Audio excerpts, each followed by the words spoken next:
Assalamualaikum warahmatullahi wabarakatuh. Pamirsa nu mulia, kumaha daramang dina danget ieu, mugia sadayana aya dina ginanjar kawilujengan, aya dina panangtayungan Allah Subhanahu wa taala. Amin ya Allah ya rabbal alamin. Pamirsa, urang tiasa ditepangkeun deui dina acara Dongeng Sunda dina cariyos Menak Anyar bagian kedua, karangan Kang Warsa, digarap kusim kuring Dewantara Sulaya. Kumaha jujutan Menak Anyar bagian kedua, sumangga wilujeng ngadangukeun, mugia janten landung pang beberah mana.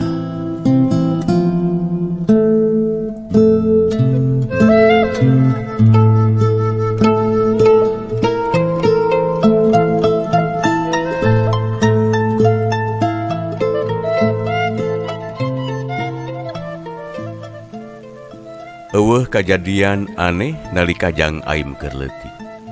Kahirupana ngaguluyur kitu bae. Ilaharna urang lembur. Indit sakola isuk-isuk, balik sakola memeh lohor. Dituluykeun nyuprih pangarti agama ka madrasah. Beres sakola agama dituluykeun ulin di lapang sakola atawa di buruan imah. Rupa-rupa kaulinan barudak dipintonkeun di lapang atawa buruan imah.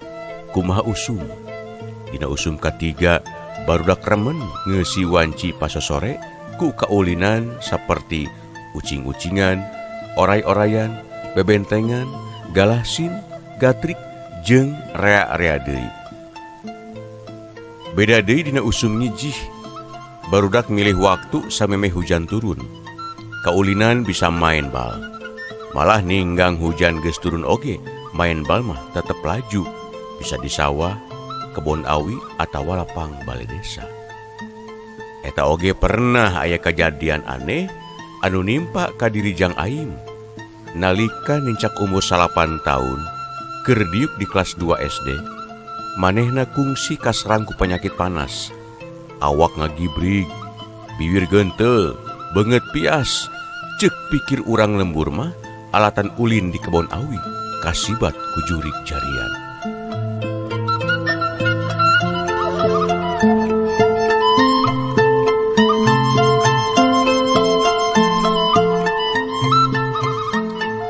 Aduh bapana, kumaha atuh ieu budak teh? Karunya palang siang bener cek para tatangga bapana. Budak teh kasibat dicabak jurig. Anu jadi indungna nyaeta Cejua rawah riwih sabari ngagulang gaper Jang Aim. Tenang atuh mana, pamohalan budak anu masih bersih diri dicabak jurig.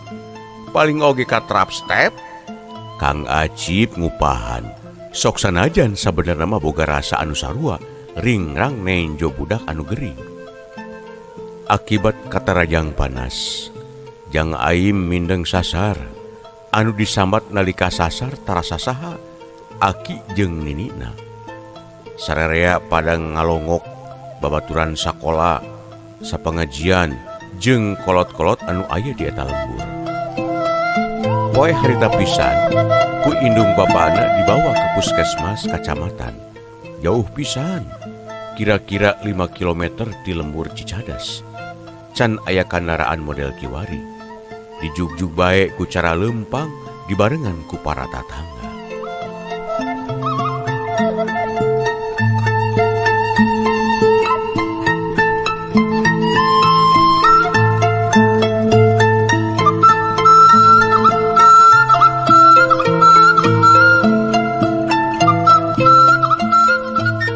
Cek mantri di puskesmas kacamatan mah, Jang Aim katerap penyakit tipes.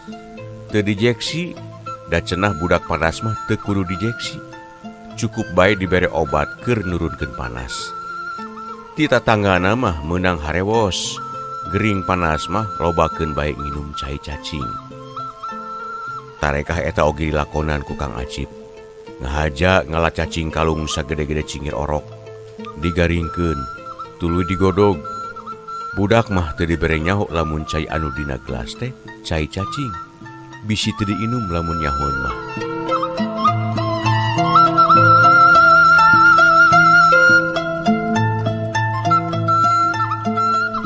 Saminggu ti harita panas kalah beuki ngagebret. Jang aing beuki sasar dina ngomong. Mualim oleh diondang sangkan nerapkeun jampe pamakena sabisa-bisa. Kudu dicebor si aim teh Jang Aib. Ceuk mualim oleh. Jalma anu bisa sok nyebor budak anu katarajang penyakit nyaeta Bah Bakri. Saha bae pada datang ka manehna.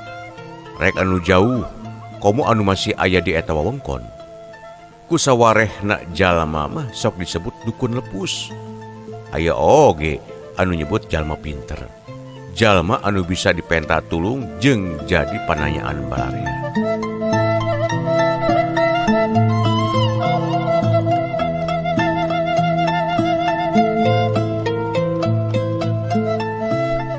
Imah Bah Bakri pernahna di hiji kebon.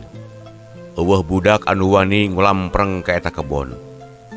Cenah sok aya jurig anu nembongan.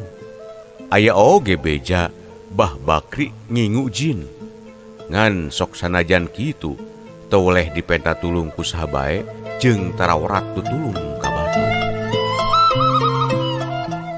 Bah Bakri diteang ka imahna ku Kang Acip.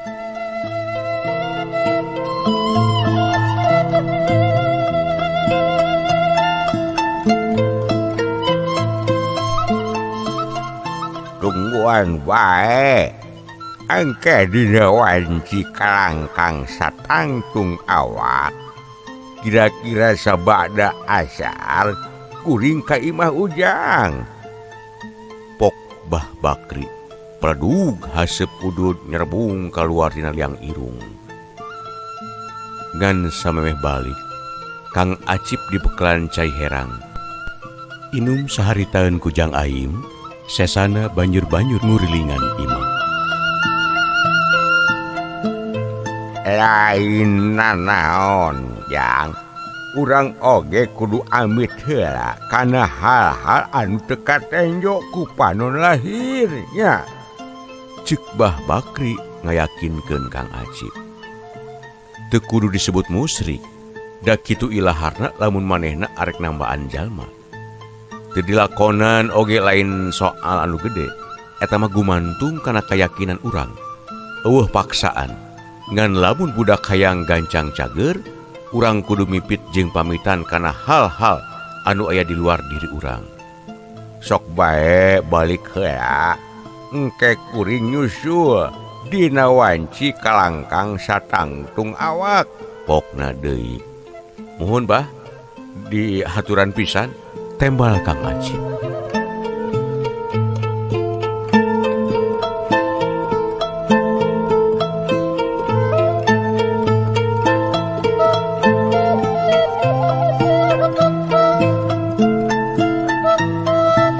Dina wanci kalangkang satangtung awak, jalma-jalma geus rempeg di imah Kang Acip. Aya RT Ujang, Kang Abun, jeung RW Dedem. Bah Bakri uluk salam, dibagiakeun kunu aya didinya. Assalamualaikum. Der ngajawab kabehan kompak ku waalaikumsalam. Geus dilakonan anu kukuring dipenta Jang Acip. Bah Bakri muka paguneman telat sabari ngudut. Parantos Bah, disusul ku unggek Kang Acip. Tarang Jang Aim diusap ku Bah Bakri, manehna peureum sabari kunyam-kunyem. Ku israt manehna menta cai herang sagelas ka Kang Acip.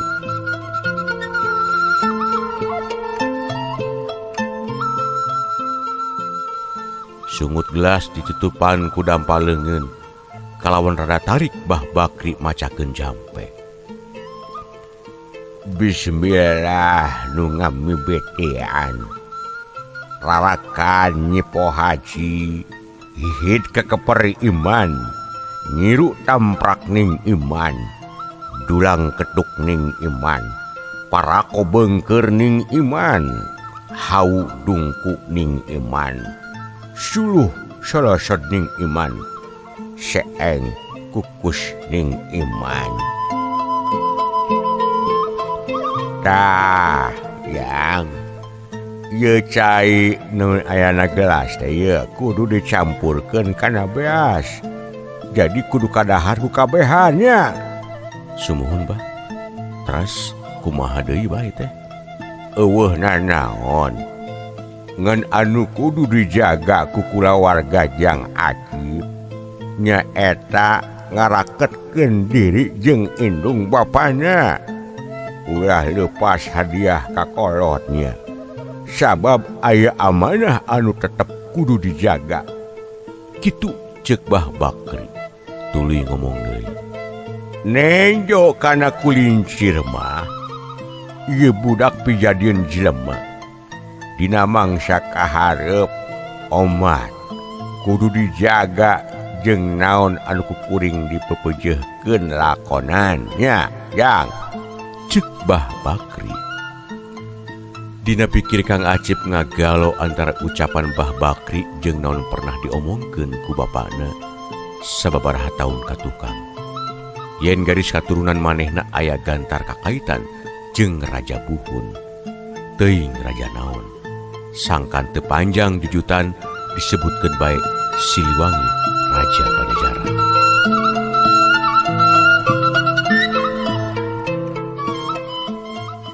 Antara persa jeung henteu kana lalapen oge. Jeung dacan pernah nenjo deui. Anu kumaha model eta lalapen teh. Sok disebut bae catatan silsilah kulawarga. Bapana oge teu ngawariskeun barang pusaka. Komo lalapen mah anu diwariskeun ngan taneuh anu legana 5 are. Salian teh eta mah eueuh deui.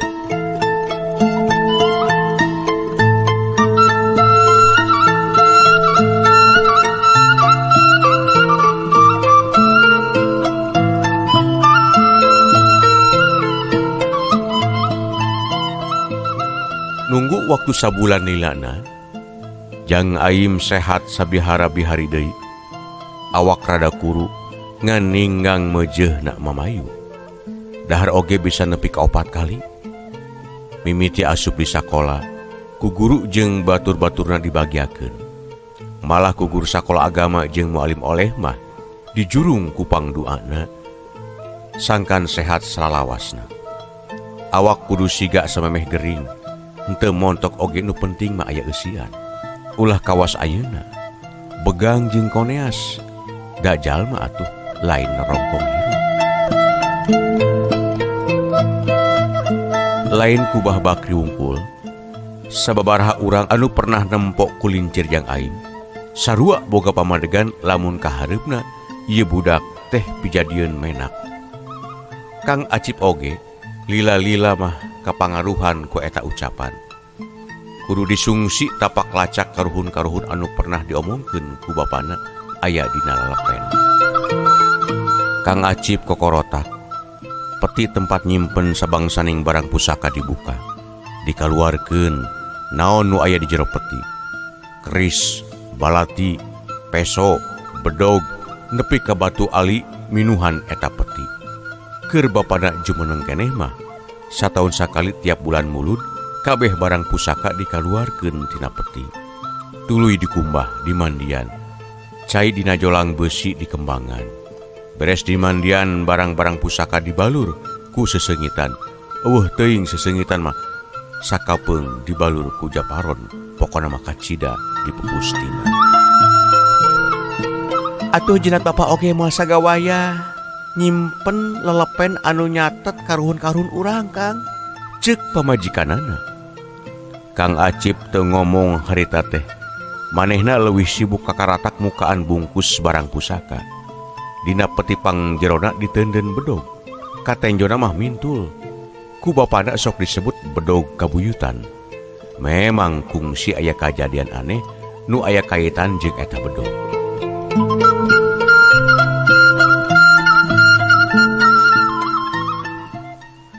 Pamirsa nu mulia, nyuhunkeun waktu sakadapan.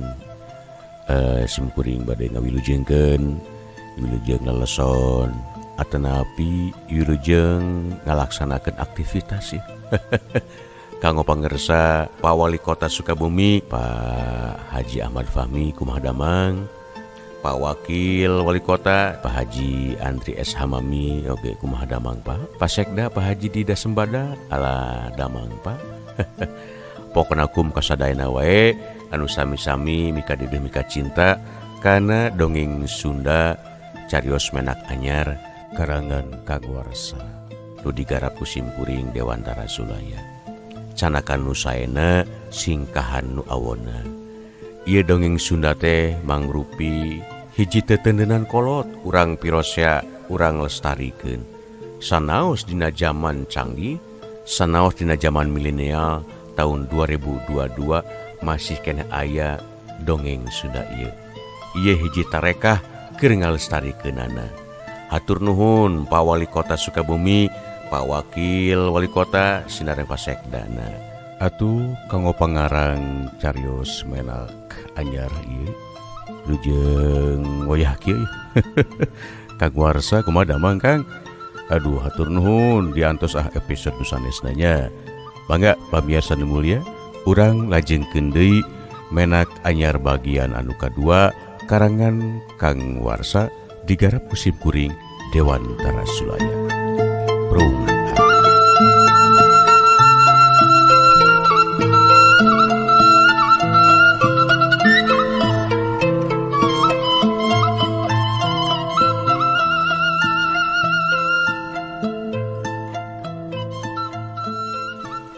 Nalika Jang Aim nincak umur 3 tahun harita teh. Lembur cicadas kata rajang hujan dibarengan angin. Loba tangkal anu rungkad, cai hujan kawas dibahekeun ti langit.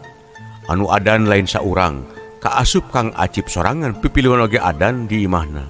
Tapi anger hujan jeung angin beuki motah. Tangkal kapo jeung acret anu geus puluhan tahun umurna rungkad malang di jalan. Cokot bedog dina galar Acip, cek bapana. Bedog dipesat dina sarangkana. Bapana maca jampe pamake.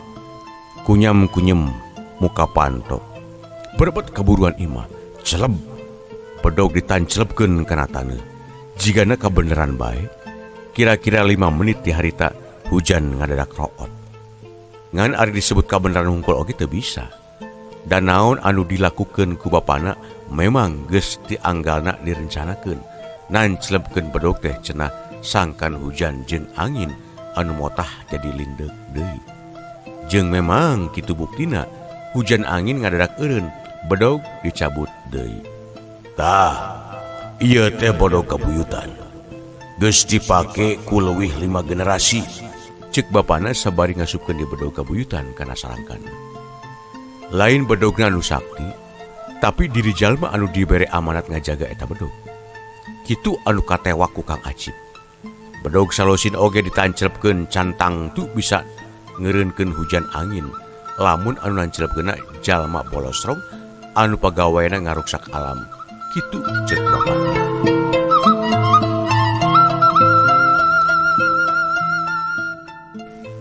Lamunan Kang Acip kagerwahkeun ku uluk salam Jang Aim anu karek balik sakola. Jang Aim nyalaman indung bapana, beres disalin ngadeukeutan bapana anu masih nyetenan barang pusaka hiji-hiji. Jang Aim ngan ukur bisa nelek-nelek da tiap leungeun regep kana barang pusaka sok langsung digebes ku Kang Acip. Tong bergu kitu ceuk Kang Acip ka budakna. Lelepen angger bae teu kapanggih. Geura mamam heula menak, ceuk indungna. Menak kecap eta jarang kadenge ku Kang Acip samemeh boga budak mah. Dina ngadengkeuna oge ngan saliwat. Teu dipikiran kalawan daria. Dina pikirana nyimpulkeun menak teh jalma anu nyekel kalungguhan, kahirupana sarwa ngarareunah. Pasti beda jeung Caca. Waktu pamajikan manehna nyebut menak kanu jadi budak, rai bae eta kecap nyaliara kana diri manehna. Kudu dijaga ibuda, kahareupna pijadieun menak. Ucapan eta kadenge deui. Naon menak teh mak? Tanya Jang Aim samemeh ka dapur. Nya Sujang, siga Pakuwu, Pak Camat, jeung para pagawe desa. Eta teh menak kungkul Jang. Ceuk indungna Jang Aim teu loba tatanya langsung ka dapur.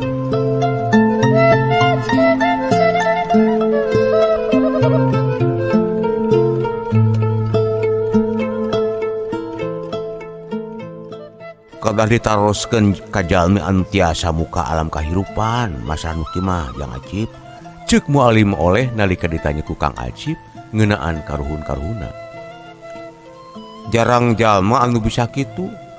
Da dina ayeuna oge tara kumawani uka aku. Mualim oleh nambahan.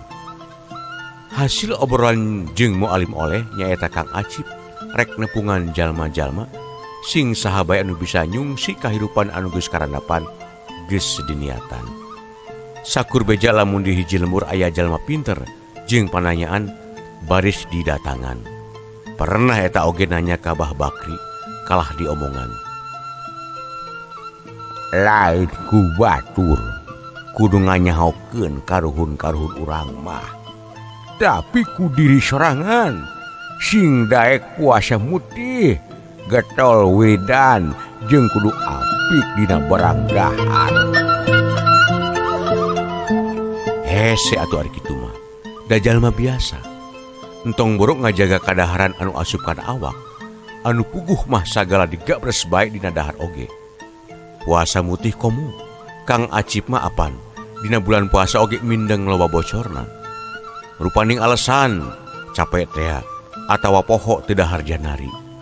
Nya sabenerna mah anu diucapkeun ku Bah Bakri oge teu jauh jeung naon anu biasa diomongkeun ku jenat bapana yen diri urang teh kudu bersih.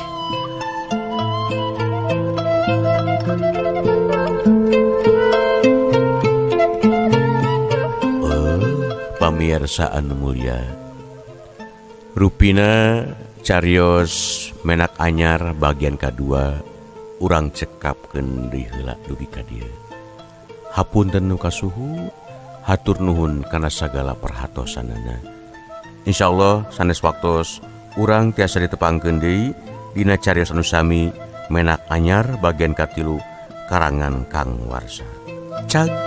Wassalamualaikum warahmatullahi wabarakatuh.